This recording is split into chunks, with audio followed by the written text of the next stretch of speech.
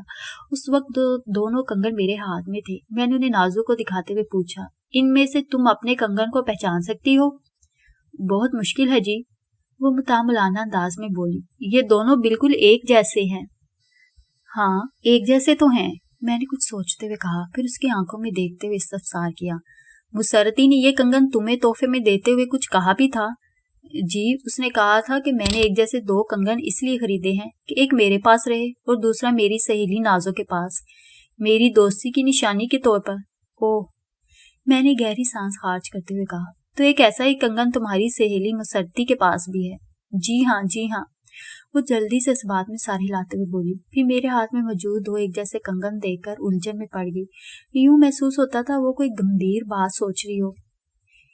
اس کا مطلب ہے، میں نے پرخیال انداز میں کہا، مجھے نہر سے جس نامعلوم مقتولہ دوشیزہ کی لاش ملی ہے وہ مسرت جبیں عرف مسرتی بھی ہو سکتی ہے۔ میرا انداز خود کلامی والا تھا۔ بات ختم کرتے ہی میں اٹھ کر کھڑا ہو گیا۔ کانسٹیبل نے فوراً میری تقلید کی۔ ماسی رحمت نے پوچھا، تھانے دار صاحب، میری اور ضرورت ہے یا آپ کی تفتیش مکمل ہو گئی؟ شام ہونے والی ہے، اگر آپ کا کام ہو گیا ہو تو میں اپنے گھر جاتی ہوں۔ مجھے اب تمہاری مزید ضرورت نہیں رہی، میں نے کہا، لیکن اس کا یہ مطلب بھی نہیں کہ میرا کام ختم ہو گیا۔ اصل کام تو اب شروع ہوا ہے۔ تم اتنا کرو کہ ہمیں مسرت کے ماں باپ کے گھر پہنچا دو، اس کے بعد تم اپنے گھر چلی جانا۔ اس نے لمحہ بھر کو سوچا، پھر اٹھتے ہوئے بولی، آئیں جی میرے ساتھ۔ ہم قرنطین جٹ کے گھر سے نکلے اور ماسی رحمت کی رہنمائی میں مسرتی کے میکے کی جانب بڑھ گئے۔ جب ہم نے خوشی محمد کے دروازے پر دستک دی تو اس وقت مغرب کی اذان ہو رہی تھی۔ میں نے ماسی رحمت کو جانے کی اجازت دے دی اور دروازہ کھلنے کا انتظار کرنے لگا۔ رحمت ہی کی زبانی مجھے مسرت کے والد خوشی محمد کے بارے میں معلوم ہوا تھا کہ گاؤں کے مین بازار میں اس کی دودھ دہی کی دکان ہے۔